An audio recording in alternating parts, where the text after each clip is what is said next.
Hello, everyone, and welcome to the 160th episode of the Poorly Planned Podcast. My name is Benedict. You may know me better as BHL Hudson. Here we talk about movies, TV shows, a bunch of nonsense.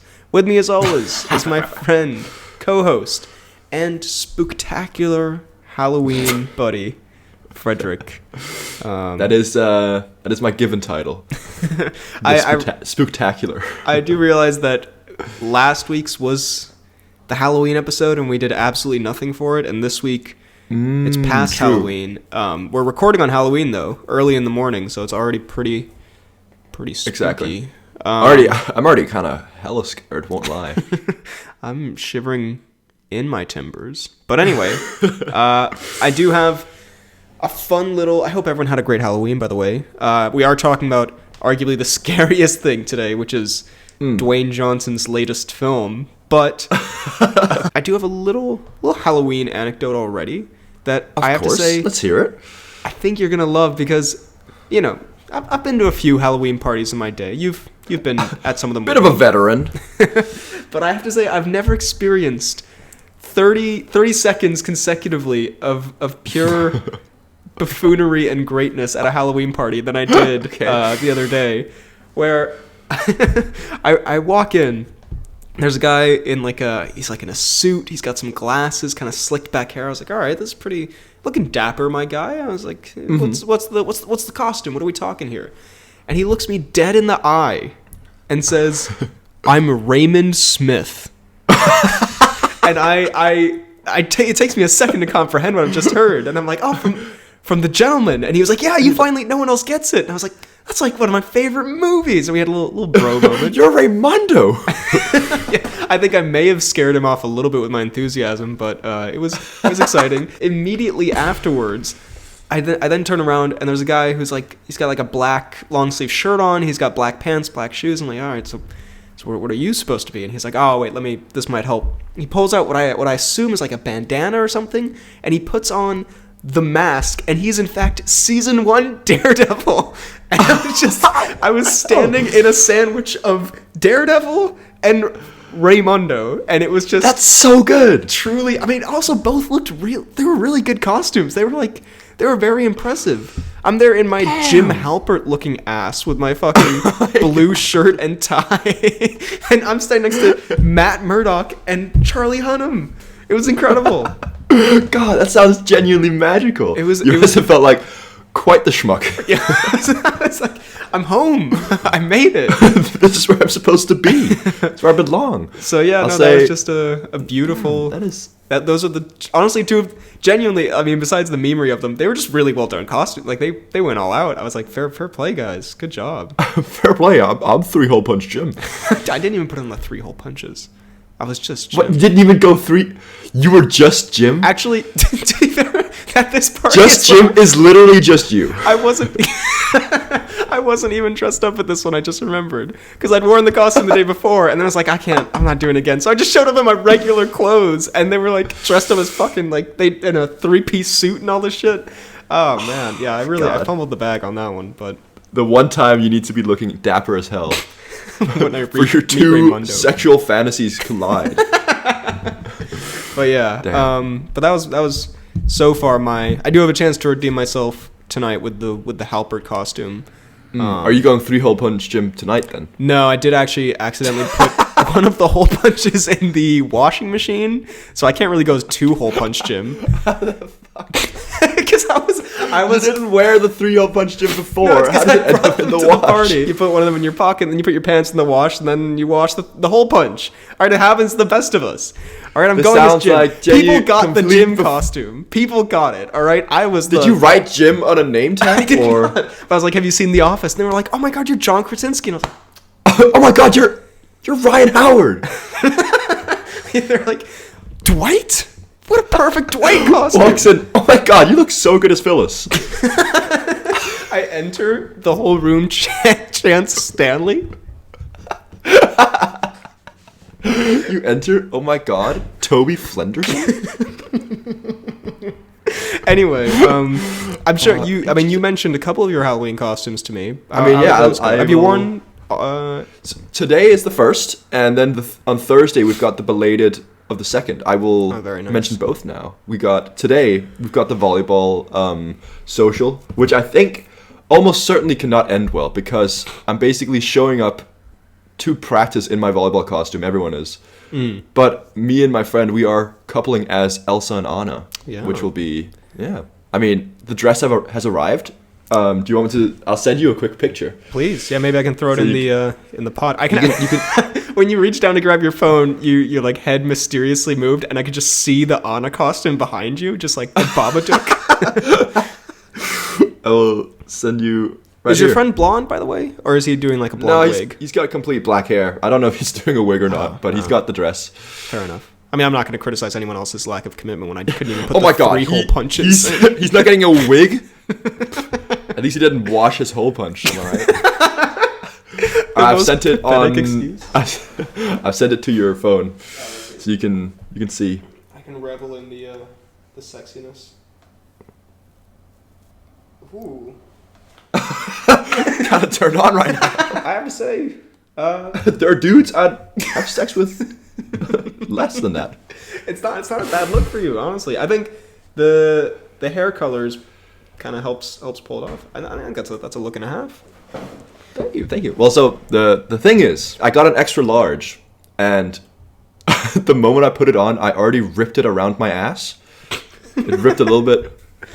And then it doesn't zip up at all, so I'm going full fucking exposed back. But I've got a little cape, so it's all good. Wow. I'm just saying, if I go to volleyball and try to do anything, I might just do a fucking and just reveal everything. I was going to say, I thought that story was going to end with, so I'm going as an assless chaps, actually. That's part of the costume. So I'm going as Anna, but completely nude and male. Yeah, I was going to say, I didn't want to say anything, but in the picture, it did look like a bit of a tight fit, to be honest. It was, I mean, the cakes have been eaten this week, so... And then my other costume that's happening Thursday is me and my girlfriend I'm going as a debonair bad wolf. Ooh. And she is Little Red Riding Hood. Mr. Bad Wolf, one could say. That's what I'll be introduced as at the party. I'll have like a guy who like announces when you walk in. Game of Thrones it is style. Mr. Bad Wolf to everyone here. I have to say, actually, thank you for telling me about that costume before, because at one of the parties I went to, there was someone there who was dressed as Little Red Riding Hood, and everyone else was very confused, and she seemed genuinely quite annoyed that no one was getting it. And I was like, hey, are you Little Red Riding Hood? She was like, thank you. And I was like, thank you. My boy is going as that, actually. It's a great Little Red Riding Hood costume. So I can imagine you walk up in nothing, like no costume at all. Oh, you got clothes on, don't worry. But you walk up with no costume, like, are you Little Red Riding Hood? She's like, yeah, I love your costume as well. You're like, cheers. Well, yeah, I did have a bit of that, like, your costume's great. And I'm like, yeah, all right. Classic friend. Thanks. I get it. I will say, one of my friends, he went to a party here, dressed as 3-Hole Punch Jim. And no one else understood or liked the reference. Really? And then he sent me a picture, like, no one likes my costume, I'm sad.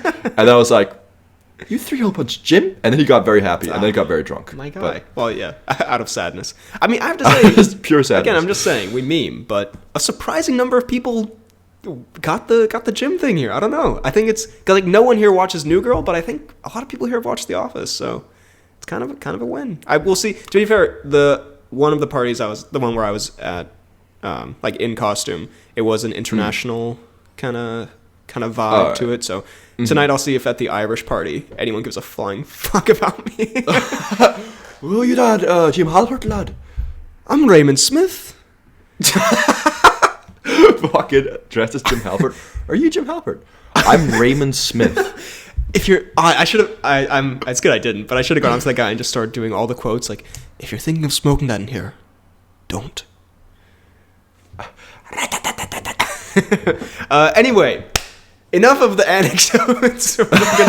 We are going to move into today's pod, where we're doing Black Adam, we're doing House of the Dragon, and very quickly up front here, we're doing Ticket to Paradise, which is the new George Clooney romantic comedy that I saw. Also, there are time codes down below if you want to skip around. If you want to go just to Black Adam, if you haven't seen House of the Dragon, time code down below. All good. Yeah, let's quickly. I don't think I've got Yeah, I'll save my mini reviews for another mini reviews time. I just got a couple of things to say about this, just very quickly, that I thought you'd enjoy. Hit me with it. First of all, I think you should see it. I think you'd like it. Okay. Just as a movie, Ticket to Paradise, it's fine, it's whatever, it's super cliche and predictable, it's all that. It is, in fact, Clooney and Julia Roberts are the two most divorced people alive. Like, they hate each other so much. The first half of the movie is just them insulting each other, and they're like, I'm so happy we're divorced. But maybe they'll find out that they still like each other. Who knows? Anyway, It does have a couple's retreat type vibe to it, because they do go to... Where they go to, like, a tropical island like a vacation kind of area. It has the vibe of, like, they wanted to go on vacation. They just filmed this movie kind of like Grown-Ups style for it. But there are some great moments. I just want to highlight one, and there's slight spoilers ahead, but I think you can handle it. Okay. One, the Clooney dolphin attack scene. There is a moment where George Clooney is attacked by a dolphin, and it's so random and just like terribly shot and wonderful, and it just gives but viscerally real. Yeah, it's the bear scene from The Revenant, but just Clooney being drowned. The dolphin just drags him under. Then there is, in fact... Wait. You can't just skip past that. So it's like... So what happens? Well, so they're like... Their daughter's marrying this guy, and they don't want her to marry the guy, and then the guy is like... There's a little bit of like a rivalry, whatever, and then the guy's like, get in the water, Clooney, come swim with the dolphin. He becomes a dolphin. And then Clooney's like, okay, fine, I'm not a chicken, I'll get in the water. And then for whatever reason, the dolphin just bites the shit out of Clooney. And it's filmed like a Jaws movie. And it's very, very weird in the middle of this like super nothing romantic comedy. So yeah, that's wonderful. Then there is also, we've talked this year, I think for the end of year awards, we're going to have a best dance award, because we've had the Milo dance. We've had some good dances. We've had the Don't Worry Darling Harry Styles floppy arms dance. God, I cannot wait to see that. But I have to say, the Clooney dance in this may be the single best or worst dance of the year, because there's a scene where Clooney gets very drunk and he just goes fucking ballistic. Bananas. He goes ape mode, some could say. He's just busting out. What's your brother doing? He's in ape mode. Get out of the house. It's just he really goes for it. And I think you can probably find that clip on YouTube, but it's a great moment. He really God. And finally, what are we talking here? A jig? A tango? It's more of a boogie. If I were to put a technical term on it. It would be limbo mixed with a sweet jazz tap dance. And finally, and this was the worst moment because it's not meant to be funny, and I did burst out laughing in the cinema, which is not great. It's like he dies.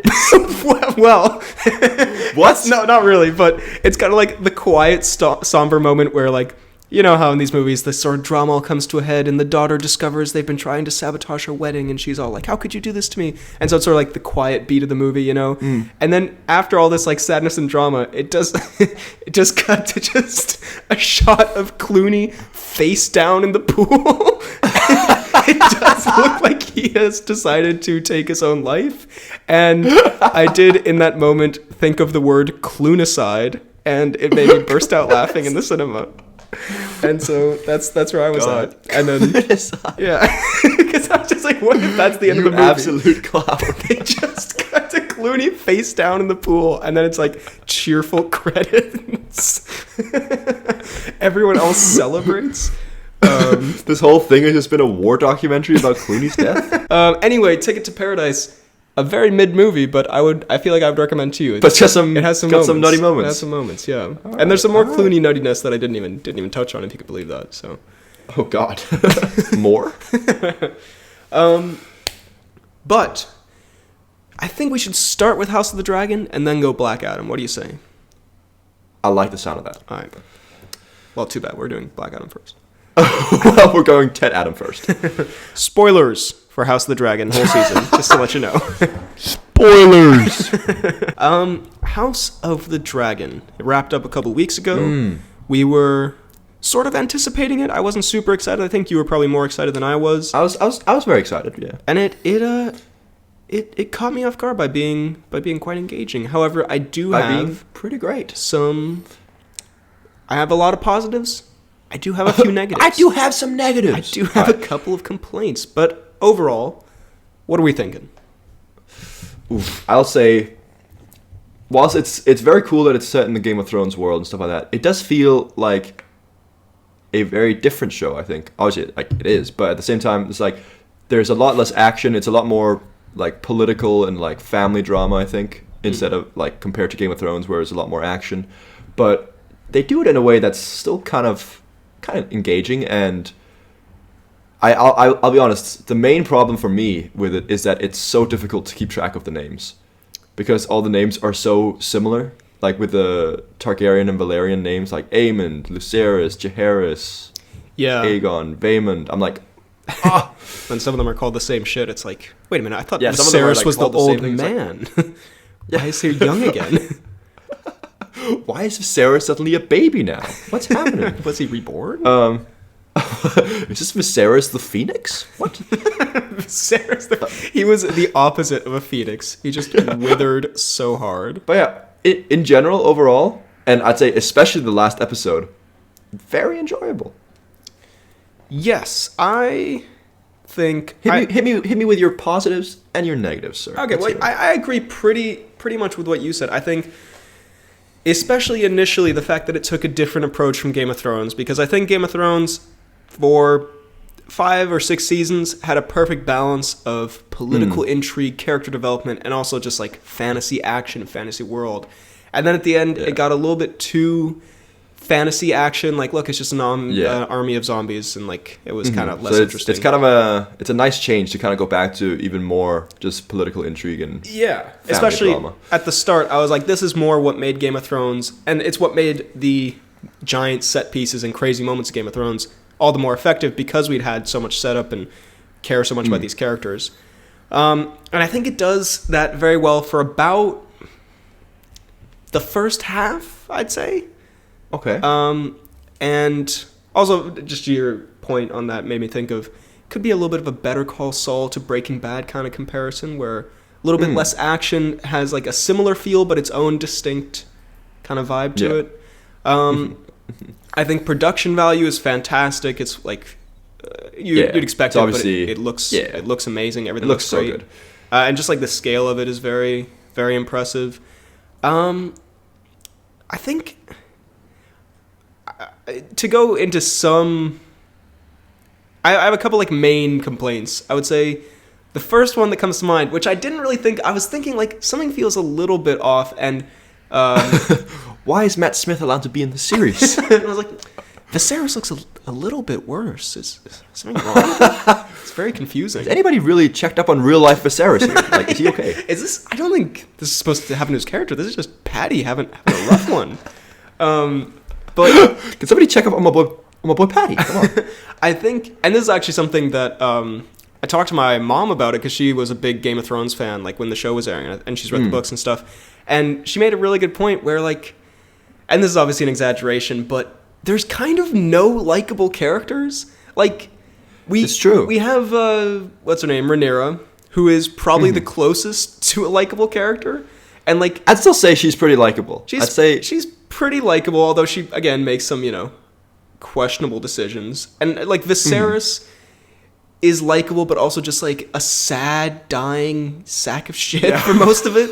And like the thing is, God, Patty's performance can be described as such a sad, dying piece of shit. But like, it's so unpleasant to watch for a lot of it, because everyone's just there is so a lot of just awful, like, and everything's just so shitty that it's kind of a little bit like overwhelmingly. Like, I know people talk about Game of Thrones originally, it's like, oh my god, it's so horrible and dark and all your favorite characters die. But like, I felt like there was more hope sprinkled in, more kind of like a little bit of fun. Here, there were a few characters that you could just genuinely like root for in Game of Thrones, like Tyrion, Jon Snow, Sam, like was Arya, his name Sam? Sam.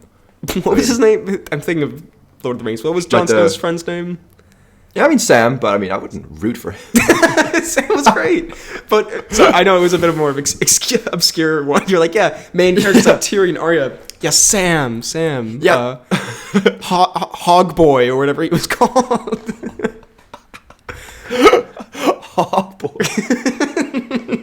I know sadly exactly who you're talking about. But Matt Smith is like almost like a fun sort of, what was his name? Jamie Lannister type character where like he's awful, but like he has like a charm to him. But he's also just so shitty. Like he's just so, I don't know. Yeah.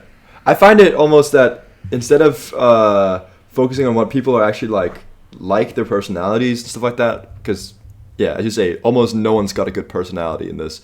Yeah. I'm more just started liking people for like the things they're doing, and I think, and like because it's a show that's got very little action, I find, and this I guess works. Whereas like when there finally is some action, whoever's like, you know, catalyzing, bring that action, I tend to be like, okay, cool. And most of the time that is Matt Smith, as he usually does. Man brings the action all the time. Yeah. So a lot of the action scenes in this are to do with him, and I'm like, okay, so you just kind of like, even though he's a bad, like he's just a douche and like a nasty dude, but like you start to be like, oh yeah, he's actually, I mean, man's quite cool. He is, despite being like the world's biggest like pervert.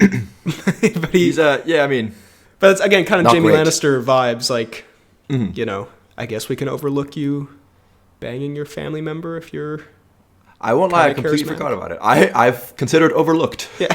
I do think my other big problem with the show, and this is kind of the main thing that I think, especially as it goes, gets bad. It's extremely repetitive, I found. They keep hitting on the same points, and it feels like you're kind of going in a circle all the time. I noted down a couple things here. Bastard stuff. They keep returning to this conversation of Rhaenyra having bastard kids, like, over and over again. I get it's a big deal in the film, in the show's world, but it's like a constant, and they don't really do much with it. They just kind of keep saying, I get it. She didn't have sex with, I don't know, whatever his name. Lucerio? No. It was like Peter. No, I think it was Clark. I think we're talking about my boy George, was it? I think. I was also just going to say real quick the other two things that were kind of hit on too much. The queen who never was, or whatever her deal was, that like she was supposed to be the queen. They keep going on and on about that. And then also Viserys' like health is bad and he's dying. And it's like, again, it just felt like they kept revisiting these points. And like the political stuff in general is well done. But I think if you had maybe like one or two less episodes, or even, and I'm usually, I have to say, as a film intellectual, I'm not the one calling for more action scenes and more crazy moments. And like, I'm not saying it can't be entertaining without that, but I genuinely think the show could have benefited maybe from like more kind of shit moments, like the end of episode 9, like, or more kind of to like break things up a bit. No, exactly. I will say to that, it's like, I think that the next season is going to take a complete turn in the action, because that's going to be the actual war starting and stuff like that. So I get what you mean in the terms of like it's been a very slow build up and like a lot of repetitiveness, but I think that also kind of adds to the whole aspect of like really like, you know, like driving in some like focal points of like, yeah, bastards, like they're not legitimate, or also she was the queen that never was, but now she's helping the queen that will be, kind of, you know, kind of stuff like that, where it's like, yeah, it was very repetitive, but I think in the long run, the show will benefit from it, because it'll have like set the foundation very, very well for the next like seasons, which I think, I mean, just based on the lore, will probably have a lot more action scenes and be a lot more Game of Thronesy in like terms of war and stuff like that, and probably less political. Yeah. So you think in hindsight, once the whole thing wraps up, you might... Yeah, in hindsight, it'll probably have been a good thing, but I agree that there was a lot of just repetition of stuff. There are a lot of shows where people tell you to watch it and they're like, yeah, if you can get through the first season, then it's... Even, I say this about Better Call Saul when I recommend it to people, even though I like the first season, I'm kind of like, yeah, if you can get through it, the rest of it is great. And I can see that, yeah, with time, it can serve as a build-up. So right now, it feels a little bit like, I don't know, when you watch one of those like part 1 movies, like Harry Potter 7 part 1, where you're kind of like, okay, that felt like a bit of a build-up, but then... Okay, Harry. Okay, I guess Dobby got shanked. That's cool, I suppose. But I guess Dobby got shanked. Yeah, unrelated to the main story. He was just walking through the wrong alley. I do want to say I have a couple of more specific notes here. One moment that I did really love, actually, and it was the most impactful moment I felt of the whole season, like the most epic moment, even though I also worry that we may laugh about it because of who it involves. But Viserys's epic final walk was as he hobbles down the street, Dobby post looking at where Dobby was slain. But when he finally, because they've done so much of like he's so sad and old and he's so sick. ill, he's so sad, he's bedridden. But and then he finally he makes that walk and he's got the mask on, and that was pretty great. I did enjoy that, and it felt honestly, that whole episode of a lot of Viserys action was just phenomenal. And like when he takes off the mask, reveals his Gus Fring-esque face. Yeah. I don't know. The whole thing was just like it was powerful. I think that episode was the best version of all that family drama where they had that like dinner together, and that felt like also because it was one of very few moments in the show that had like kind of the good winning in a sense, where he was like, everyone just stop being such fucking assholes and just like get along. I did think it was family. It was funny that as soon as he left, then they all started just beating the shit out of each other. But that whole episode did work for me. We go through some characters real quick. I have to say also, we didn't really touch on it, but like performance-wise, like even though I'm not crazy about some of the writing, everyone is fantastic in it. Everyone's really, really good.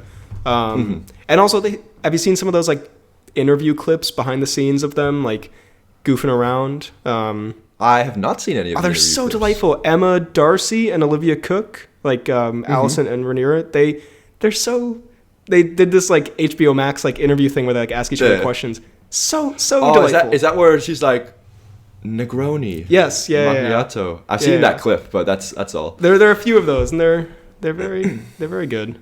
But I mean, we have we've touched on Matt Smith a bit. Emma Darcy and Olivia Cook are great, and the younger versions of them were also very good. I really liked young Rhaenyra. I thought I was like a little bit when she left, because I mean obviously it makes sense because of the story thing, but I was sad, but I've come around to the new Rhaenyra. She's very good as well. Yeah. Let's see, the eye patch man, creepy eye patch guy.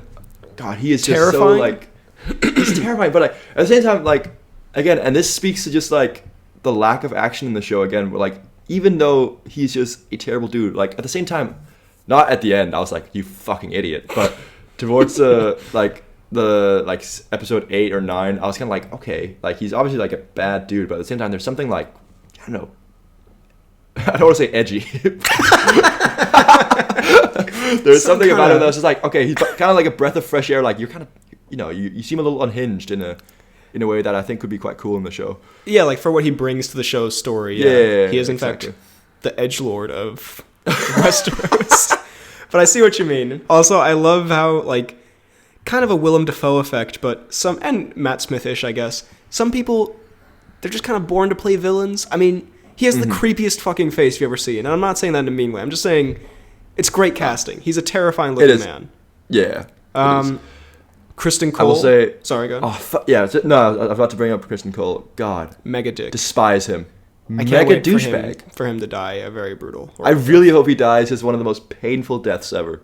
I don't know, he gets away with everything, I feel, and he's just this smirky douchebag who are just... Yeah.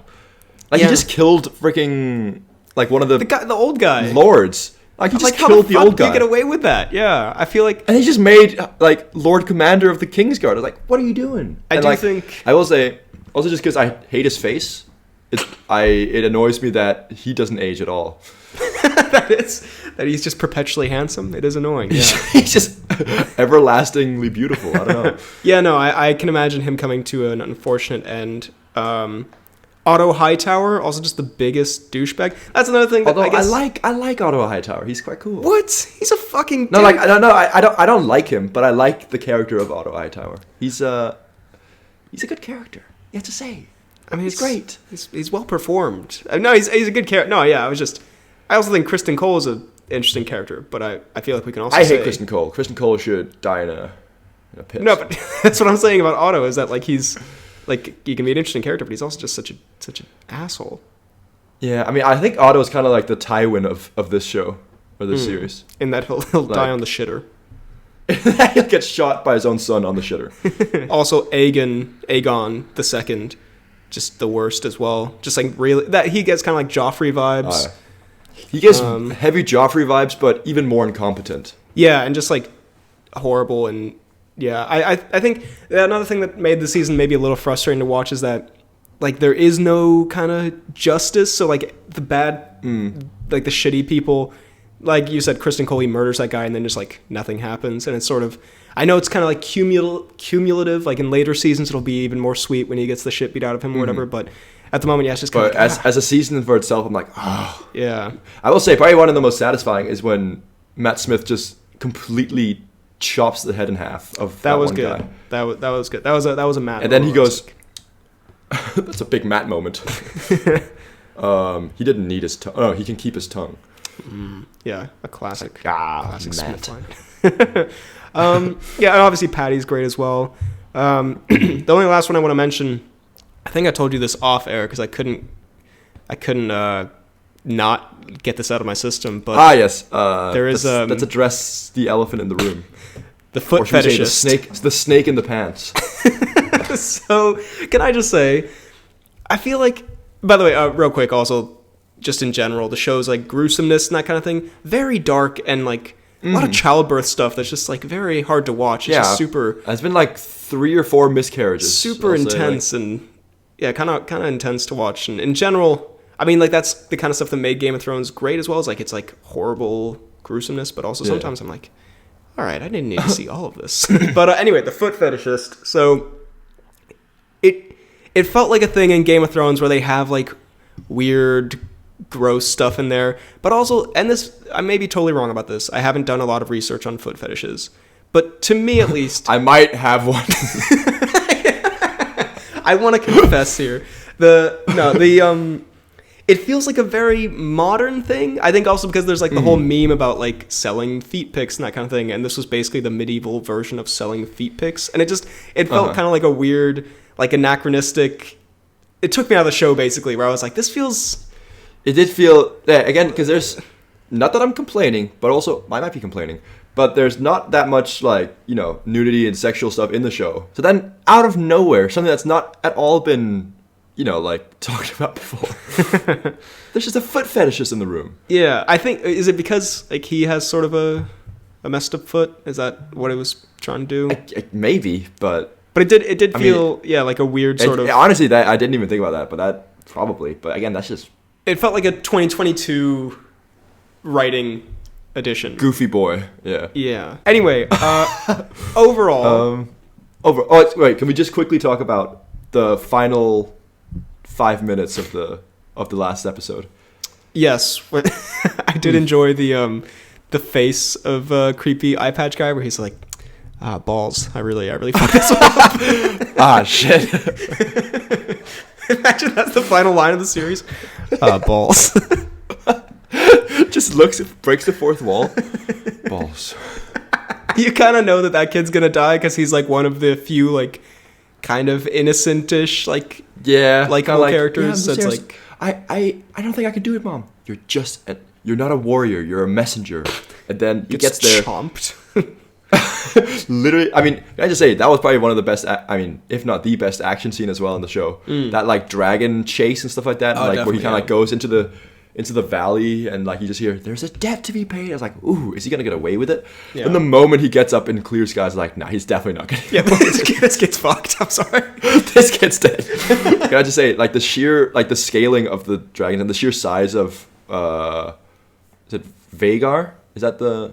Is that the huge dragon? Anyway, the huge dragon, like, compared to Lucerys' little puny bitch. It's like, oh god. I did think the scale of whenever there was that kind of action was great, and I think the dragon stuff was, as you'd expect for, House of the Dragon, but was fantastic when it was there. You really get, like, the feel for it. They feel, like, heavy and, like, you can feel the... Yeah. I was about to say you can feel the wrinkles, but you know what I mean? You can sort of, like, they feel present. You can feel the wrinkles of the dragons. What do you think of Matt Smith's dragon? Arguably, bit of a gross one. Is it the red one with the really long neck? Yeah, she's like, that's gross. Yeah, it's a fitting Smith dragon, I'd say. It fits his personality very well. But yeah, overall, I'd say I really was loving it, and my interest dropped off a little towards like the middle stretch, like 6, 7, 8, I think, around there. I was a little bit like, And it picks up towards the end again. Lots of great world building, lots of very interesting characters. It sets up really well for future seasons. I think as a season on its own, it has some pacing issues, but overall, better than I was expecting, I think, and quite enjoyable. Well, not enjoyable. It's actually really like dark and hard to watch at times, but quite engaging. Engaging, nice. I'll say probably the ending of the show where like they're all sitting there around the show or around the table, allies on one side, allies on the other side. Kind of like it does give me like, is it season 7? Yeah, end of season 7 where like Daenerys is there at Dragonstone and like, you know, they're planning stuff like that. So it gives me heavy those vibes. But hopefully these coming seasons will just kind of like execute that better than what they did in Game of Thrones. So maybe even redemption, I want to say. You never know. But overall, I enjoyed it very much. There we go. Well, that is House of the Dragon. Now, for what everyone is here for. The main event. The main event of the evening. Bladum. It's time! Bladum. Also spoilers for Black Adam. Black Adam, which, just for context for how long this movie has been like in the works, I remember in 2014 they announced Dwayne Johnson's casting news for this movie, and I posted about it on my Google Plus page. That's how long this fucking movie has been in the works. That's been a long time, I won't lie. And now we are finally here with Dwayne "The Rock" Johnson's latest film, his entry into the superhero world. Or super... Ooh. Is he a hero? I'm no hero. I never said I was a hero. Heroes don't kill people. Well, I do. Black Adam. Thoughts? It's weird for me, because there are some parts I really, really enjoyed. But there are also some parts I was like, this is just very mid. In terms of characters, I thought Dwayne was actually quite good as Bladum. I very much enjoyed Pierce. Pierce was good. Pierce is great. Adam Smasher kind of annoyed me, but at the same time, I had a weird charm for him. And then the Wind Girl was also quite nice. Hawkman gave me kind of, I don't know. Just sort of an angry dude. It's an angry falcon that's, I don't know, just more proud. And I have to say, I hated the kid. The kid I really did not like. We'll get to the kid for sure. And we'll choose our words carefully, because we shouldn't insult children on the pod, but I will. But we'll get to it. But there are things to say. I agree in the overall film. I think the opening is pretty bad. Then from like the 20, I don't know the exact timing of it, but like the 20-minute mark to maybe the first hour or something, somewhere in the middle, that like second act, actually really good. And maybe not even like really good, but like really enjoyable. Has to like kind of get used to modern society and also just like building a bit of the story. I'm like, there was a lot of charming, fun stuff in there, and then the ending is just fucking garbage. I'm sorry, it was just like, I mean, the most generic superhero ending you could possibly, every cliche you could possibly imagine for a superhero finale. Yes, but at the same time, there were some cool, like, some of the action I really like. I mean, yeah, like Dwayne getting like frozen away and then coming back. That was, whatever. But like, I think the whole Pierce Brosnan action scene with like him making multiple versions of himself, like the mirror kind of thing, I don't know, weirdly cool. I guess. I mean, but I don't think one action moment can save a finale that is just a terrible movie. Well, I mean, the whole thing was. Let me see. I actually wrote a little thing here. I mean, it just it goes. First of all, I think the movie kind of goes on for way too long. If they'd ended it with him being like frozen in the water and then like he breaks out and he's like, "I'm gonna go fuck some shit up," and then that was the end, and it was sort of like a cliffhanger. It would have been like a weird ending, but I think it would have been better than this whole big finale, because the thing is, as soon as they put him in the water, you know he's going to get out, you know he's going to save the day, so everything from there feels already a little bit like you're waiting for that moment to happen. It's a bit predictable. And then they have every cliche of like the hero sacrifice, the terrible CGI villain who, as soon as he put that crown on, I was like, please don't turn into like a CGI villain. And then that's what he was. The CGI and then army he turned into, which was not necessary at all. That was a complete that was completely unnecessary. Checklist. And that little side thing of like Bladum and Dr. Fate and Hawkeye, whatever his name is. Yeah. Them fighting like a guy who can like destroy the fucking world, and then you just see like these like civilians going like, I've got a wrench, I'm gonna hit some skeletons. It's like, what's by the way, going on? Those skeletons cannot be that intimidating if they were beaten by again children with wrenches and like civilians, random people. But and like people are like, oh my god, it's the army of the dead. Like, okay, well, emphasis on the dead, it seems, because they're useless. There was also like a sky beam. They even had the name in the credits where it's like, what should we call you? And he's like, I've got a new name. They really Fant Four-sticked that one. But the whole, I don't know, that whole thing I really didn't love. But that middle bit from when he gets freed, because I don't know, also the human characters, they were fine, but again, you kind of just like forget about them, and I think they could have been just like left. Like, you don't have to bring everything back in the final act. Like, not at all. Like, they could easily just have been left like, please save this town, Ted Adam. Yeah. Then never see that little stupid kid again. But the whole part from when he gets freed from the tomb or prison or whatever. Spoilers for Black Adam, by the way. Which that was a pretty fun action scene when he does like his slow mo. I was gonna say that slow mo scene was awesome. I loved it. That was pretty great. It, like Quicksilver vibes, you know, and like, but seeing Dwayne in that was very cool. Murdering everyone too, and we'll talk about that. But I loved a murderous Dwayne. Murderous Dwayne was delightful. But then, just from then on, there's him adjusting to the world. There's some fun comedy. Him fighting the Justice Society is quite enjoyable. And also, and I guess we can talk about the Dwayne thing here, but I loved that he was actually playing a character in this, as opposed to every other movie he does, where he's just, and of course it was a lot more acting than usual. Yeah, he slips into the Dwayne-isms. For sure. The Dwayne-isms. It's a natural disaster. But it's a terrible, incurable disease. But in general, it was like slight Drax in the first Guardians vibes, but like him playing a more like straight-laced character who like, I don't know, like actually, it made it so much more fun for the other characters to play off of, because he actually was, even if it's a very like kind of one-note character, he actually was playing someone else, and he was quite good with it. And I think that's part of what the charm of that middle half is. If they had just, I was thinking while watching it, if this wasn't like based on a comic property and didn't have to tie into a universe, whatever, if they just made like a comedy superhero movie about a superhero who like is trapped for thousands of years, comes back, and he just like is murdering everyone, and it just murders everyone, and then like there's a few superheroes that are like, like you can't do that. Guys, you can't murder people. Stop, like, why? Yeah, exactly. Says who? Didn't ask. Plus ratio. Dwayne just looks Hawkeye dead in the eye.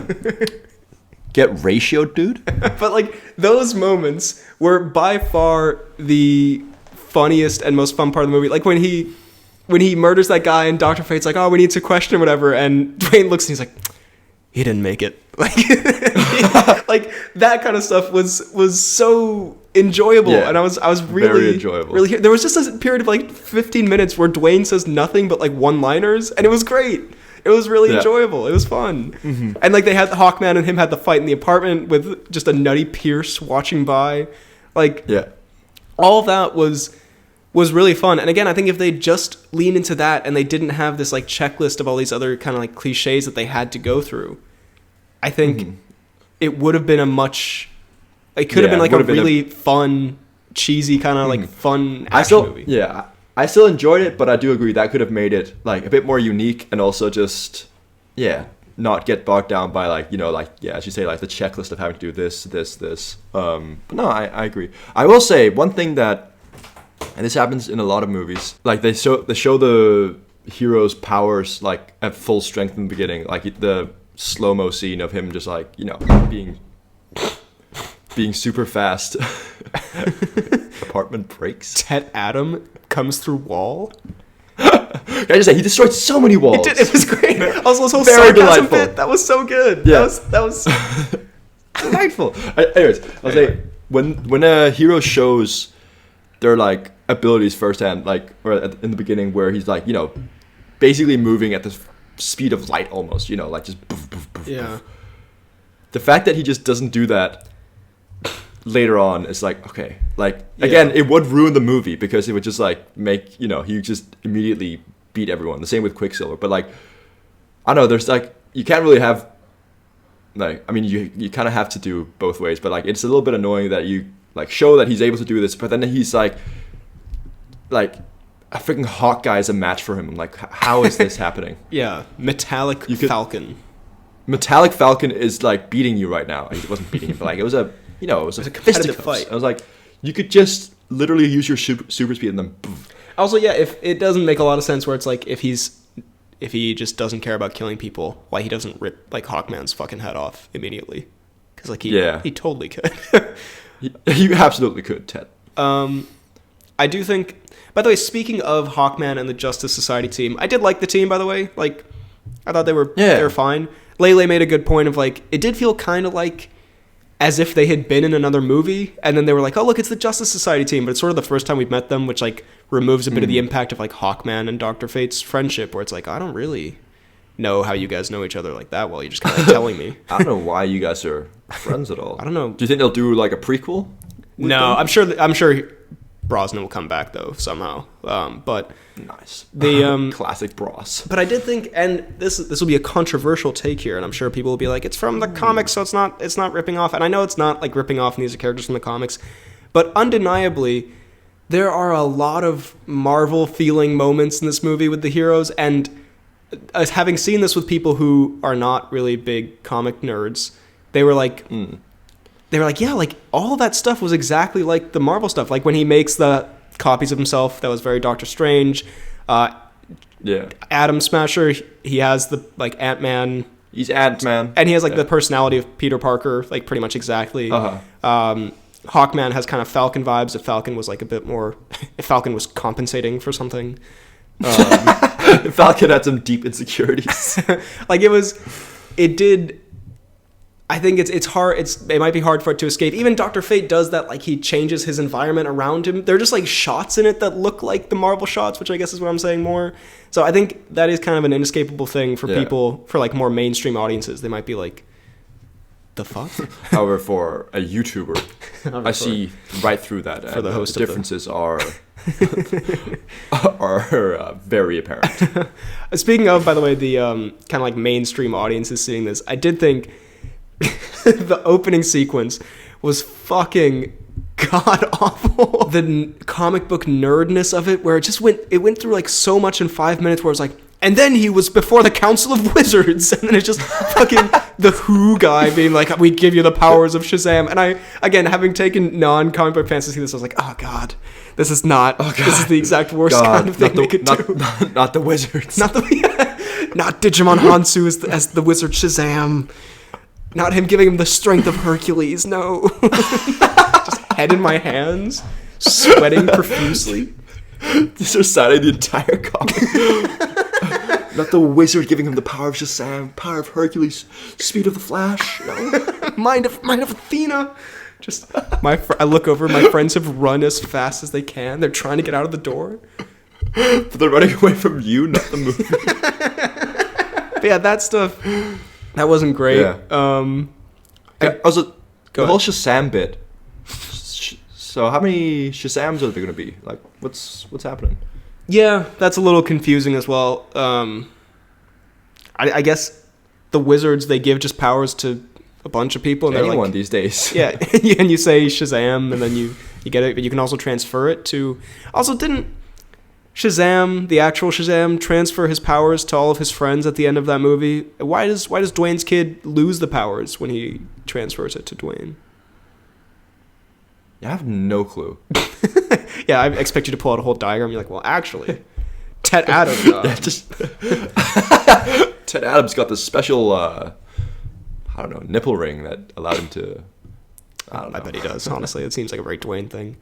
We should briefly Got touch that on Dwayne's special nipple ring. Yeah, should we touch on Dwayne's? Oh no, I'm sorry. I guess Before we get to that, I just wanted to, because that's the highlight of the movie. I just wanted to get out of the way. Okay. The kid thing. Oh my god, the kid. So like, it was funny after I came out of the movie. I thought we were all like, because you'd mentioned it, and I thought we were all kind of like in agreement with the people I saw it with. And I was like, yeah, that kid was really annoying, and they were like, really? And I was like, oh, now I look like the asshole, I guess. Okay, fine. Oh, now I looked at that one. Oh, now I'm the one who wants to punch the kid in the face. So fine, okay. Okay, don't pretend like you didn't want to kick him down the stairs. Don't lie. Swipe his skateboard from beneath him. God, the fucking skateboard. When he's like doing a stealth mission and he's just on the board, I'm like, you fucking asshole. Look, we're not going to criticize child acting because that's, we don't want to. I will. We don't want to be mean. I can say, I'll put it like this. I found this is the most diplomatic way to do this, the most uncancelable way. But I think you could put it down to a writer or a director to see if you realize that the kid maybe doesn't have certain dramatic chops, one could say. You don't write like a big motivational speech at the end that he has to deliver with a lot of, this kid could probably do like the little things with Dwayne where he's like, yeah, you have to have a catchphrase, like whatever, it's fine. But he can more do that. But when he has to stand up at the end and he like whisper shouts this speech where he's like, everyone, let's look what we have to do. It was like, why are you talking so quietly? You're supposed to be. Yeah, honest. It's as if they picked up a skateboarder and taught him how to act and not the other way around. Genuinely. That's probably what they did, honestly. I don't know. Yeah, like that whole... I just got so annoyed. He was an annoying character. This movie's actually really fun. And then every time I cut to the kid, I just fucking hands in my face. Started reciting the comics again. I was like, oh my god, Power of Athena. Well, should we... We've come to the sort of more specific notes that I have here. Real quick, the effects... generally kind of good. Sometimes bad, but generally pretty good. And action when it was there, and there was quite a bit of it, pretty fun until the finale, which I thought was a little bit whatever. But anyway, the specifics. We have quite a lot of nutty Dwayne moments, which of course we would hope for. We do. It starts with when he escapes from the tomb or whatever, and then the plane shoots at him and he disappears, and then there's a Dwayne jump scare where they turn and he's just in the window. Dwayne just... wow. Made me laugh quite hard. And there is... Knock, knock, it's the Babadook. There is also... And I'm happy this has become a bit of a meme and I wasn't the only one who noticed it.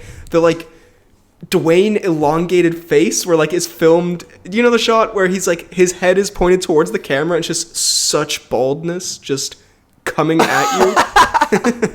Have you not seen that? Such baldness. I mean, I guess I've seen it. Well, you have seen it, but the shot where he's flying towards the camera, and it's just his head it's a bit of a Mackie in Falcon and Winter Soldier type shot. Very good, very. I know which one you're talking about. Very delightful. And then finally, the worst thing ever put on screen. Genuinely, and again, can we just say, if I had that physique of what was scaled down, I would be very happy with myself. Oh yeah, no. Again, a smaller Dwayne is still quite an in-shape man. However... But holy shit, it was so disturbing. In fact, do a CGI skinny Dwayne. They CGI'd the goddamn pecs off him. This has to be one of the first times ever where someone CGI'd someone to look less swole. Yeah, the only other example I can think of is the first Captain America. But in that movie... it was clearly a big part of the film, and so they put a lot of effort in to make sure, okay, we're not just going to composite Chris Evans' head onto a smaller person's body, but in this, they just take Dwayne's head, like a PNG image of it, and just put it on a much skinnier, smaller man's body.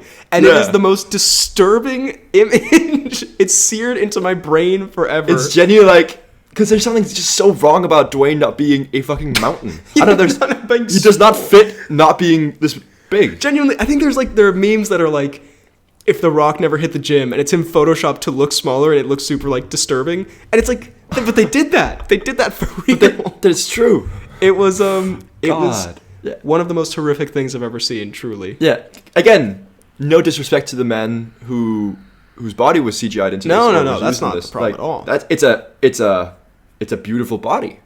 However, However, it's not a beautiful body if it's got Dwayne Johnson's face on it. Dwayne Johnson does not belong on that body. I rarely will describe something as cursed, but this is one of the most cursed things I've ever seen in my life. It is very cursed. Like, also, I feel like there are just so many other ways you could have done that. But anyway, there's also the Clint Eastwood reference scene, which is so like weirdly random, but kind of fun. When he's doing like the standoff with the guys, like the good, the bad, and the ugly. Oh yeah. Kind of nutty, I guess. In that kind of nutty, but the at the same time, yeah, sort of random, and also sort of strange. I just want to say, and I noted this just for its absolute just suave and sexiness. There is a great part where Pierce Brosnan just like saunters into a room, and he just got just the most dapper robe on. He's just out here absolutely Hugh Hefnering. Honestly, Pierce robe. The Pierce in general, just very delightful. It really took me off guard how much I enjoyed Pierce's performance. I was like, this is great. It was great. I did also enjoy his like sexual awakenings he had whenever he touched the helmet. He was like, oh. No, he was very good. I think the CGI on him looked a little bit goofy, like a little PlayStation-y, but yeah, I see that. He was a good addition. I think the last thing we do have to talk about here, unless you have something else. I think I'm all. I will say one more thing about the kid. We haven't even talked about the villain. You would just say terrible. Yeah, terrible. Yeah. Anyways, when he's fleeing from the villain, right? Yeah. And he goes into his little like, whatever, like reverse chimney chute that goes down to the staircase, right? Yeah. The villain just completely does not follow him. Like he sends in his soldiers on the stairs, but he just does not follow him. When and the kid is like stays there for like 10 minutes in the shaft. Like you just literally go down and find him. I was like, what are you doing? That's actually a really good point, because even if he couldn't fit in there, he could just be like, okay, well, clearly this leads right. I can see him down. Like all soldiers converge on that. You can literally see where the light goes. It's like. Also, he just gave up. He was like, okay, he's disappeared from the earth. Yeah, that was a bit of like the cops in GTA where if you lose your stars and they just don't care anymore. He's like, all right. No. Yeah, you hide behind a bush and then their stars go out and you can go out and like high five them. Yeah. Like, by the way, speaking of those stairs, another nutty Dwayne moment I just remembered. Very confusing, but I did enjoy how that scene where Dwayne is just super slowly floating down the stairs. It's like, why are you doing this like an insane person, Dwayne? Like, it would be way faster literally just to walk down the stairs. But I think we do have to talk about the crazy reveal. And of course it would be in a Dwayne movie where we get the return of Henry Cavill's Superman. God. Yes. He's back. I did have this spoiled for me before going in.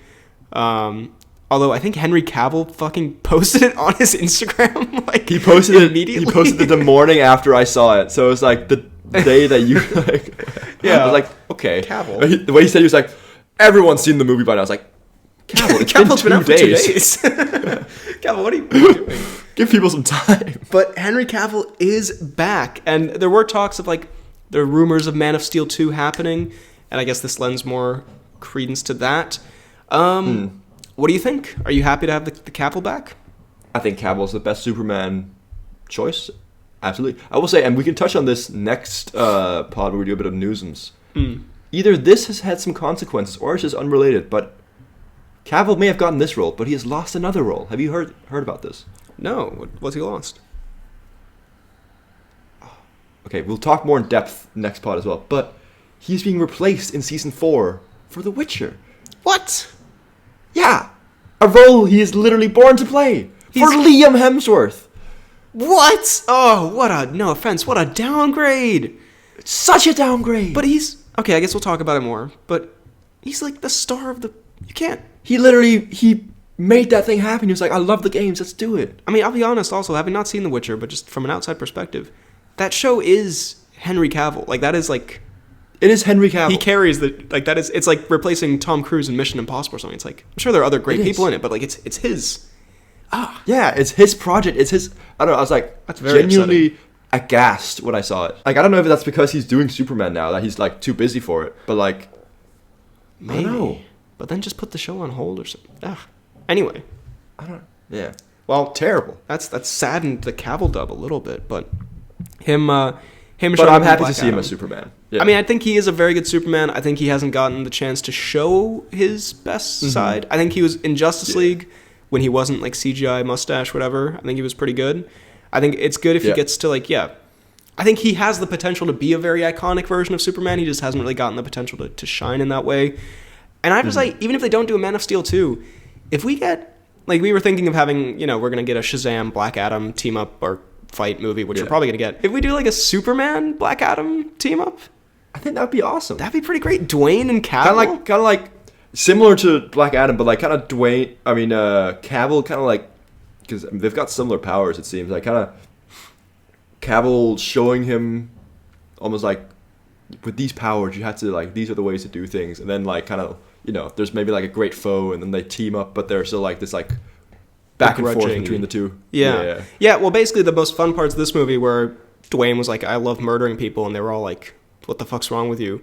You could just do that in a more extreme sense because Henry Cavill's Superman, or just Superman in general, even though he has murdered people as well, but he could be more like, you can't kill people, So, I mean, a very fun cameo. Good stuff. Good to see Cavill back. Very fun. Good to see Cavill back. And I'm sure that got lots of applause in many a cinema. But overall, Tet Adam, a fun-ish time. I think it had a funnish time. Some really fun stuff in it at times. Generally kind of mid, which I guess is sort of what we were expecting. Again, without Dwayne in this, if someone else playing Dwayne, it would just not be good at all. But because it's Dwayne, we love it.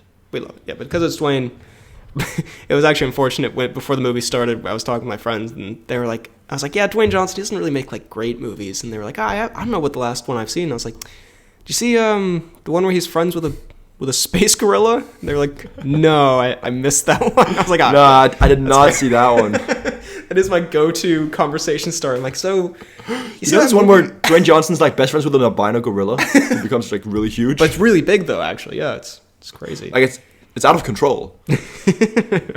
Anyway, Black Adam. What would you score it out of 10? Ooh, I'm gonna give it like a 7. Yeah, I'll probably go like a 6.5 maybe. All right, conservative, but okay. Now it's time for the Cnews.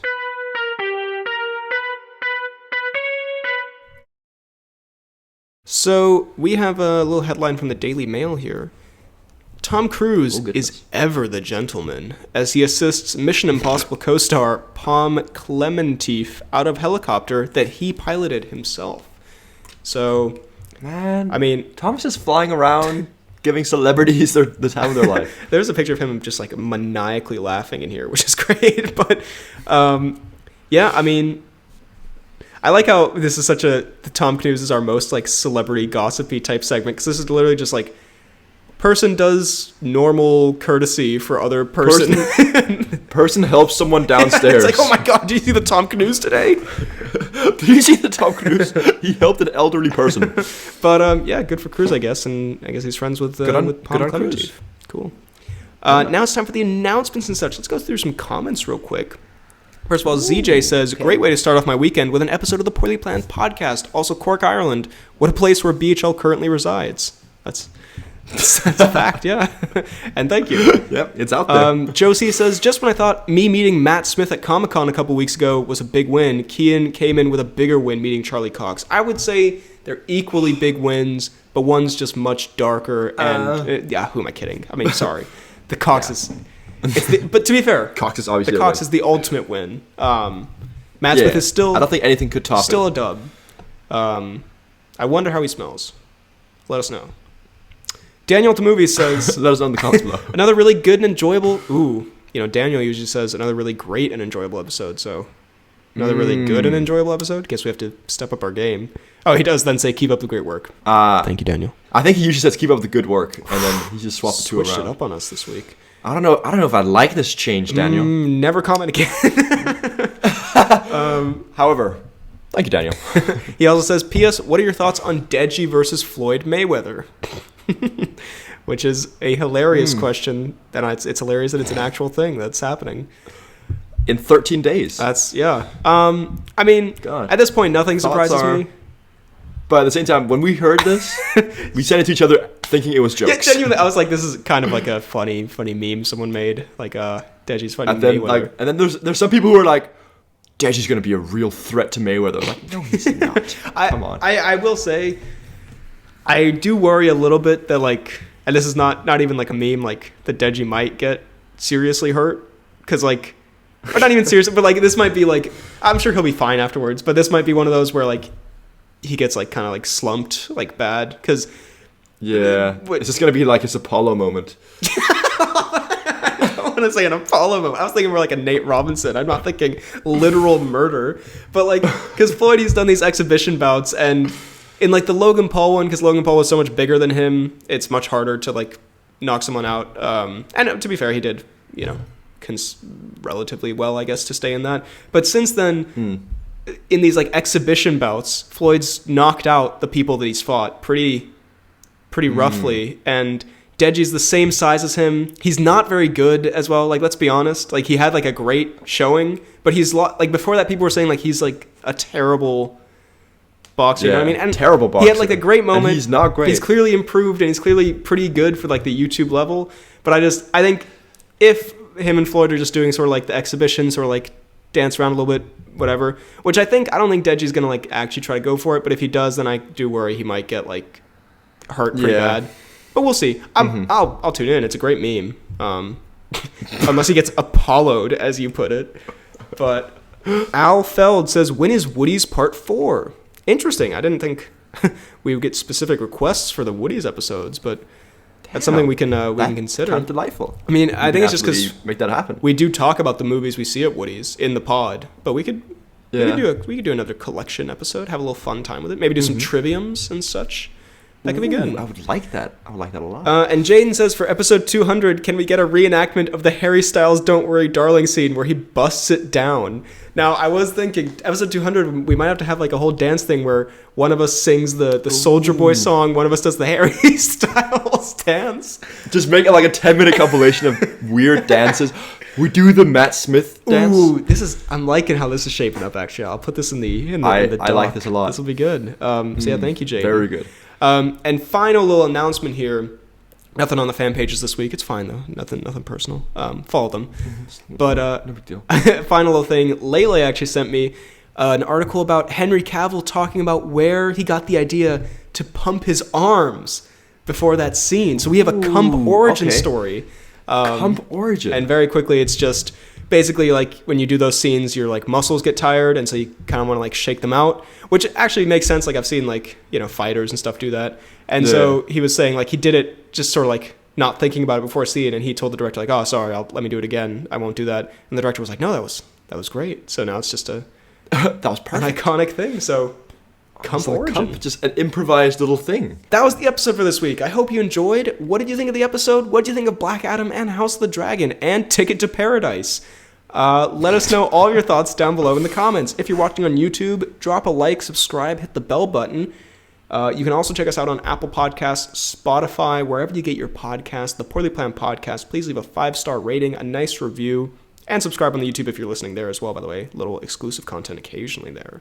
Tell everyone you know about it. They'll love the pod, maybe. And you can find me on YouTube, BHL Hudson, Instagram, Twitter, BHL_Hudson. You can email the pod at bhlhudsonvids@gmail.com. Also TikTok, BHL Hudson. Letterboxd, real BHL Hudson.